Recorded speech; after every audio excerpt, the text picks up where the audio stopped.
आप चाहते हैं डीजे दिलीप का गाना सबसे पहले सुनने के लिए तो सब्सक्राइब करना ना भूलें।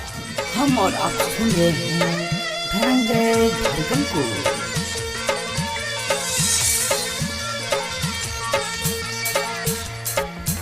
हमारा दादी खुश भइल बा,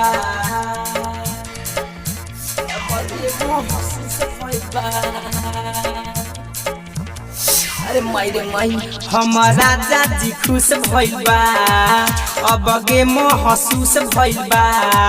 उ त धके कवरिया में, उ त धके कवरिया में ओठा लाली के चूस गइल बा। हमारा दादी खुश भइल बा। लिसनिंग बाय धनंजय धड़कन। हमारा दादी खुश भइल बा, अब गे महसूस भइल बा। हमारा दादी खुश भइल बा, अब गे महसूस भइल बा। उ त धके कवरिया में, उ त धके कवरिया में ओठा लाली के, ओठा लाली के, ओठा लाली के चूस गइल बा। अब गे महसूस भइल बा।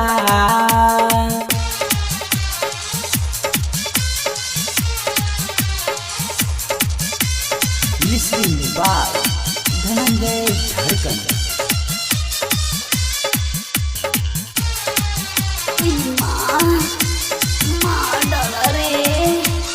हाँ हाँ मोरा बोलमुआ के कुछ न बुझाला, घाव खानी मोर जबना दुखाला।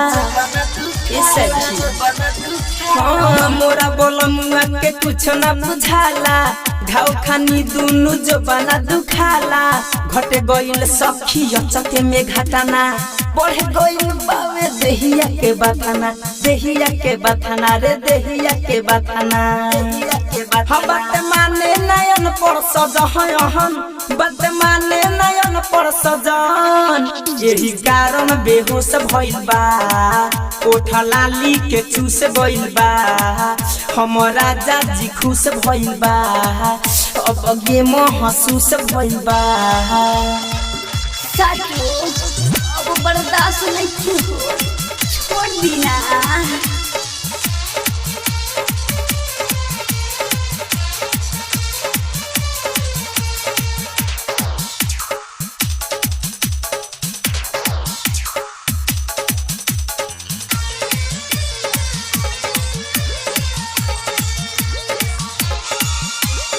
रहेनु रूसल पियावा हमारा हो, हिके भर देखले है मीना बाजार हो।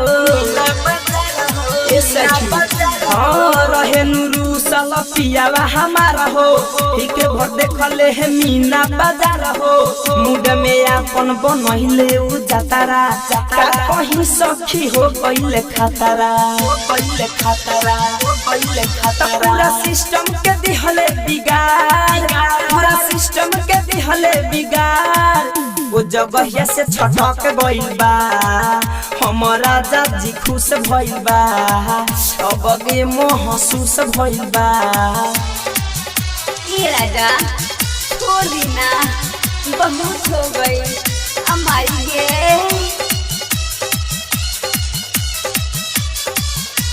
लिसनिंग बाय धनंजय धड़कन।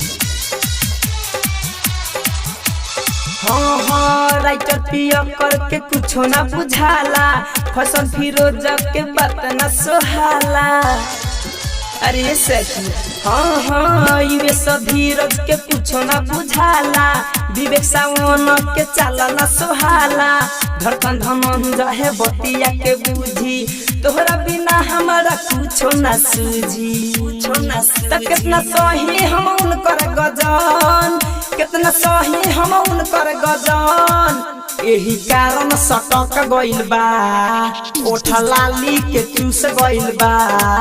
हमारा दादी खुश भइल बा, अब गे महसूस भइल बा। हमारा दादी खुश भइल बा।